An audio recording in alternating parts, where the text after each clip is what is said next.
Welcome to China in Focus. I'm Iris Tao in for Tiffany. Our top story: respiratory infections are on the rise in China. Plus, authorities are stepping up monitoring COVID-19 spread at over 1,000 hospitals. A Chinese Communist Party-controlled telecom company petitions to stay in the U.S. market, but a U.S. appeals court is saying no. Why is a victory for the FCC? Beijing hitting back at Washington over sending military aid to Taiwan. Details on the American firms hit by Chinese sanctions. And the Chinese regime has been using a UN resolution to isolate Taiwan on the world stage. What's behind the strategy? And once you delegitimize a country, it's a lot easier for that country to be subsumed by a larger country.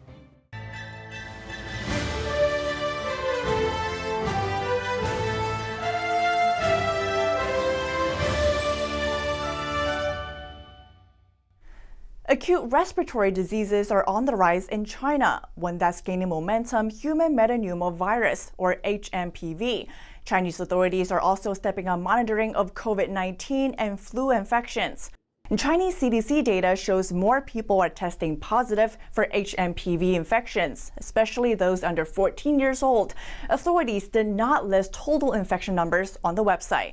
HMPV is a respiratory disease that infects the upper and lower respiratory tracts. Its symptoms appear similar to catching a cold. As of now, no vaccine or medication is available to treat this disease. Most cases are mild, though children and those over 65 years old are at a higher risk. Winter and spring are the peak season for HMPV spread. Meanwhile, China's CDC is testing a system to monitor COVID-19 and flu infections at over 1,000 hospitals. Officials said more hospitals would adopt the monitoring system once it's more mature. And during the early spread of COVID-19 in China in 2019, authorities silenced doctors who tried to warn their colleagues. When the COVID-19 pandemic broke out in Wuhan about 3 years ago, the city saw a major death toll. At the time, authorities halted domestic flights to and from Wuhan, the epicenter of the outbreak. But millions of Chinese citizens were still traveling abroad, unknowingly carrying the virus with them. Over 1 million Americans died from COVID-19. A telecom company controlled by the Chinese Communist Party attempted to stay in the U.S. market but failed. The company is called China Unicom Americas, or CUA. On Tuesday, an appeals court upheld a decision to block CUA from the U.S. market. That decision originally came from the Federal Communications Commission. The FCC says the Chinese telecom company poses a real threat to U.S. telecom networks, adding that allowing it to operate here would allow China to access Americans' data. The Chinese company challenged the FCC's decision, calling it, quote, arbitrary. An appeals court struck down the company's challenge, saying the Chinese firm could allow Beijing to tap U.S. communications. Next, tensions between the U.S. and China is escalating around the issue of Taiwan. On Friday, Beijing announced it would add 7 American defense companies to its sanction list.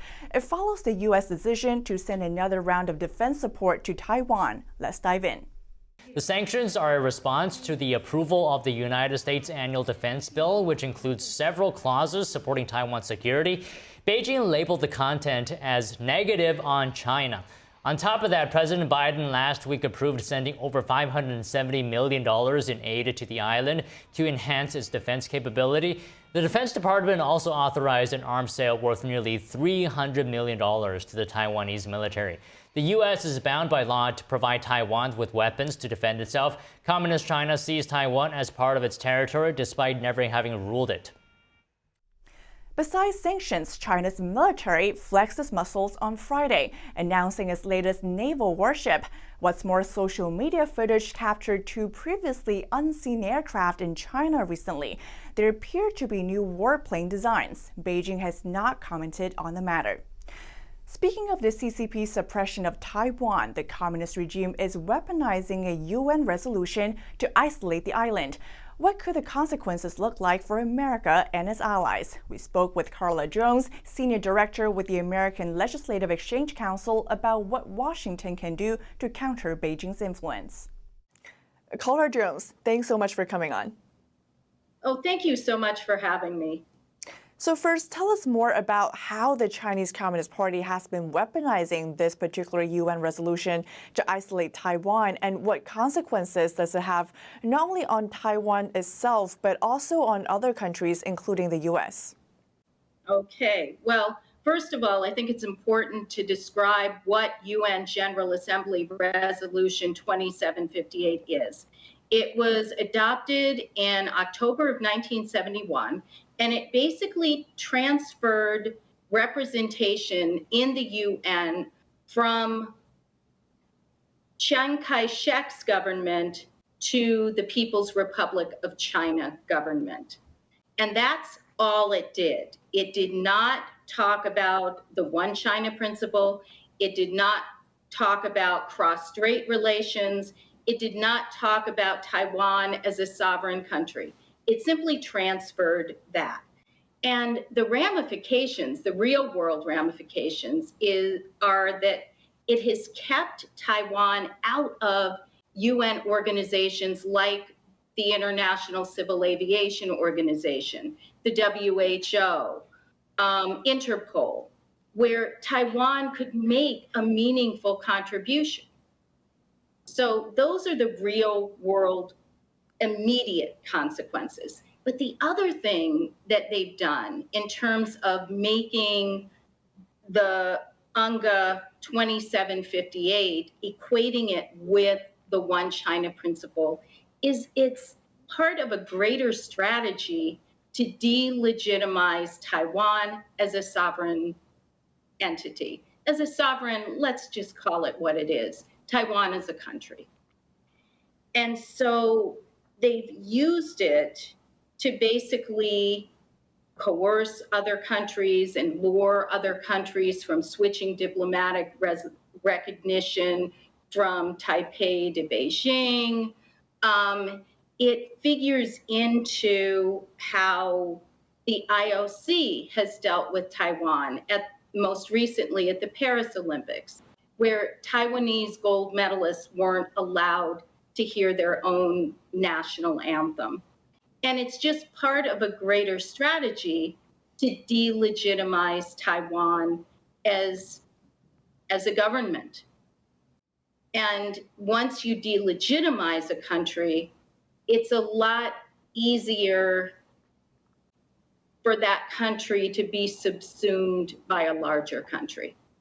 Like, it's kind of like, I hate to liken things to the Holocaust, but it's what happened to the Jews in advance of the Holocaust, where they were delegitimized as a people. And it's more or less what the Hutus did to the Tutsis in Rwanda, where they delegitimized them as a people. And we know that according to Reuters, Trump's transition team is preparing for the U.S. to withdraw from the World Health Organization on the first day of his second term. So on the same topic here, how might this decision potentially impact China, and could it allow the CCP's influence to potentially fill the void? I personally think that U.S. withdrawal from the WHO is a mistake. God knows, it's an imperfect organization. God knows that the UN is sorely in need of reform. However, by withdrawing, we lose any leadership we can have in that organization, and we more or less cede this space to the PRC. And that could have negative ramifications for Taiwan. And coming up, victims of human trafficking found laboring in a Chinese EV factory in Brazil, what the investigation means for China's largest EV maker. As Chinese electric car makers build plants in Brazil and Africa, could the tactic allow them to avoid U.S. tariffs? And now there's a new proposal on deck right now that Biden wants to ban anything that's made in China, even if that car company is located in Africa, where they're starting to build plants. They wouldn't allow them to sell their components and cars here in the U.S. And more trouble on the horizon for Chinese-owned TikTok. A Russian court has fined the app for violating information rules. More on that after the break here on China in Focus. Welcome back to China in Focus. I'm Iris Tao in for Tiffany. Turning to South America, Brazilian labor authorities say they have discovered a human trafficking operation tied to a Chinese company. On Thursday, they reported that the victims are Chinese workers at a construction site in Brazil, tasked with building a factory owned by China's electric vehicle maker BYD. The authorities added that there was forced labor involved. The growing controversy, if proven true, could send massive shockwaves through the electric car market. South America is the gateway to the U.S. for many Chinese manufacturers, and Brazil is BYD's largest overseas market. Here's more. Brazil's Labour Ministry released video and photos that appeared to show an overcrowded sleeping area, a bed next to a kitchen table, and dirty walls. After meeting with representatives from BYD and contractor Xinjiang Group, Brazil's Labour Prosecutor's Office said that both parties had agreed to assist and house 163 workers in hotels until a deal to end their contract is reached.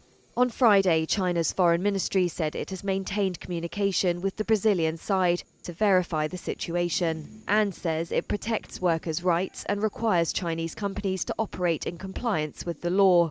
BYD and Xinjiang did not immediately respond to requests for comment on Friday. However, Xinjiang rejected the Brazilian authorities' assessment on Monday that workers at the site were operating under slavery-like conditions as inaccurate. A BYD executive previously accused, quote, foreign forces and some Chinese media of deliberately smearing Chinese brands. BYD has been building the factory with an annual capacity of producing 150,000 cars in Brazil. It's part of plans to start production there in 2024 or early 2025. The factory has become a symbol of China's growing influence in Brazil, and BYD has invested $620 million to set up the Bahia factory complex alone. The investigation brings unwelcome attention to BYD when it's seeking to expand globally, having already gained dominance in China. Brazilian authorities said they would meet the companies again on January the 7th and propose a deal. A recent social media article is making the rounds after it disclosed the reportedly poor conditions that some Chinese migrant workers face. And poor living conditions for workers are commonplace in China. Many tourists who have traveled to China say they're amazed by the skyscrapers and other grandiose construction projects. But behind these projects is a large pool of migrant workers. Typically, they move from rural areas to cities to find work on construction sites. Their work is short-term and very intense. Back to the article, several photos show around 10 people sleeping in bunk beds inside one small room. Zooming back in on China's top electric car maker, BYD is the largest producer of electric vehicles in China, and Brazil is its biggest overseas market, plus its gateway to selling cars in America. Beyond South America, Chinese electric car makers are also building plants in Africa. One reason is to get closer to certain raw materials sourced in the region, which are critical to making EVs. The Epoch Times spoke with a member of the Tanzanian business delegation attending the Forum on China-Africa Cooperation this year. He said a significant portion of the $51 billion that the Chinese regime earmarked for Africa will go to building electric vehicle plants. Could these plans be a way to get around recent U.S. and EU tariffs placed on Chinese EVs? NTD's Chris Beer spoke with auto industry expert Lauren Fix for more. Well, they've been trying to do that with Chinese car manufacturers building in Mexico. SAIC, Chery, Geely, and so many others are there thinking, well, if we build in Mexico, the cost of labor is less expensive than that of Canada or the U.S., and they'll just bring it across the border. Lauren, what other advantages would these Africa-based EV plants give Chinese automakers? Well, what it does is it allows them to say the cars aren't being built in the U.S., but it's also closer to where the battery is actually mined. All the raw materials are mined in Africa. So if they were to take those directly and build a factory there with low-cost labor, they would keep the people employed, so it would look good for, it's like a road and bridges initiative. If they come in and say we're going to do all the infrastructure and we're going to cover it, basically they're saying we're going to build plants, we're going to give jobs. What country in Africa would say no? They'll say, great, bring it in. At the same time, they would be building their batteries there, which would be closer to the manufacturing. So that would actually save China money. But they're also building plants all over the world right now because they know that they're going to start taking over certain countries as far as selling more vehicles, such as Russia. They've already literally taken over the whole Russian car industry, and they're starting to build great strides in Europe as well. So the impact to the German car industry has been quite bad. Yeah, we do know that Europe and the U.S. is implementing these tariffs, but it sounds like the Chinese EV market is growing despite that. Can you talk about what kind of success they're seeing a bit more? Well, they're having success because of low cost. They're not having success because electric cars are the answer. The only way to get into some of these markets, especially the U.S., is to come in with low prices. So right now you can see cars that are as low as $5,000 that are electric vehicles that are sold in India or sold in China. And so consumers here see that and go, $5,000 for a new car?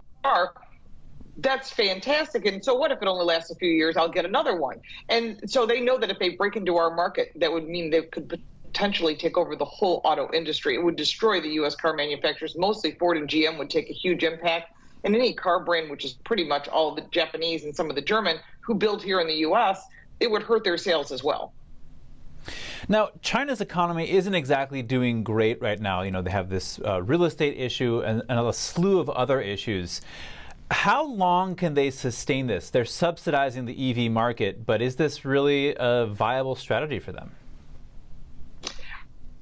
Well, from an economic standpoint, and I have a degree in economics, I mean, this looks like 2009 for China, and they could have a huge negative economic downturn. But because of that, and keep funding all these car companies, of which many aren't even in business. There's tons of electric cars sitting in salvage yards all over China. They all give it a try. They get government subsidies. It doesn't work. From the long haul, you can't have a loss and make it up in volume. That's basic economics 101. They're trying to capture the market, much like how Hyundai and Kia came into the U.S. They came in with the market prices low, took over a bulk of the market, and then they come and they start to raise the prices. That's exactly what China plans to do.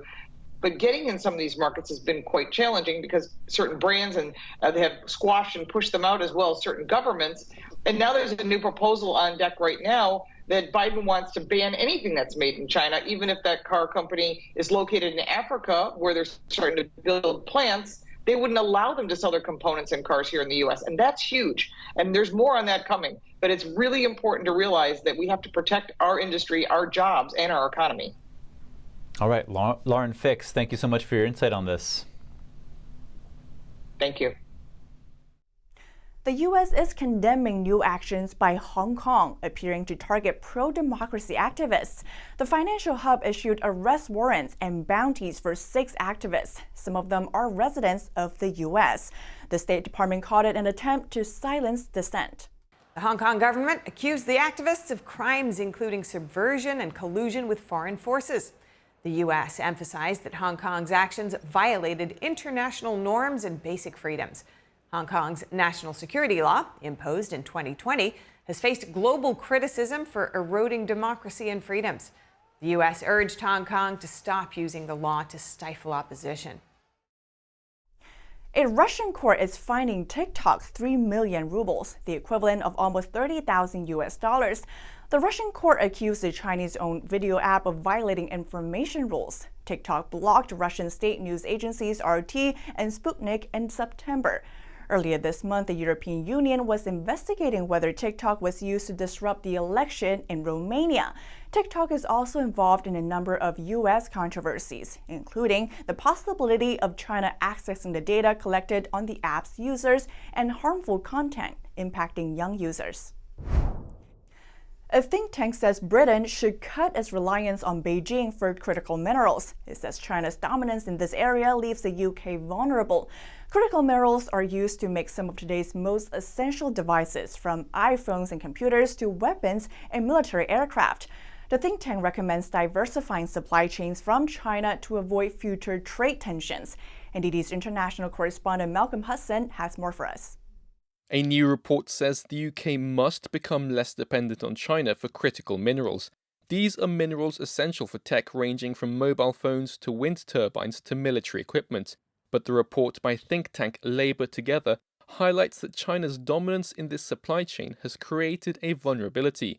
Labour Together is closely associated with Britain's Labour Party.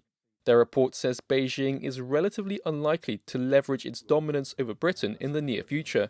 But should China target wider country groupings amid geopolitical tensions, this would be more dangerous for the UK. Britain's car industry, employing 800,000 people, is already exposed, as is the energy industry, which is reliant on neodymium magnets for wind turbines. Over the past 3 decades, China has obtained a near monopoly over critical mineral production and processing, accounting for 70% of mineral ore extraction and 90% of the processing market. Beijing recently banned exports to the US of gallium, germanium, and antimony, which are essential for semiconductors, amid growing trade tensions. US officials and lawmakers have noted this as a national security risk and made a push to find alternative sources. The report gives Japan as a case study. China restricted rare earth element exports to Japan after a diplomatic incident in 2010, which made prices rise for Japan 10 times in a year. Japan responded by diversifying its supply chains and reducing its dependence on China. The report recommends the UK coordinate with like-minded partners such as the US, EU, Japan, and Australia to address the critical mineral supply chain risks. Malcolm Hudson, NTD News. And that's all for today's China in Focus. I'm Iris Tao. If you have any feedback on the show or have something you'd like to see us cover, send us an email at chinainfocus@ntd.com. We'd love to hear from you. From round-the-clock original news coverage, visit us at ntd.com or download our NTD app. Thanks for watching. See you soon. And coming up on NTD, stay tuned for America's Hope with Kelly Wright. Tonight, a discussion about President-elect Donald Trump's vow to pardon January 6 prisoners. The show features an interview with Jake Lang, a January 6 prisoner incarcerated for over 3 years, who expresses hope for a pardon for all January 6ers or none at all. Also joining the conversation is former law professor David Clements, who was sent to represent Lang. The segment emphasizes the personal impact of the incarceration and the broader implications for justice and unity in America. That's tonight at 10 p.m. after China in Focus. Thanks for watching. See you soon.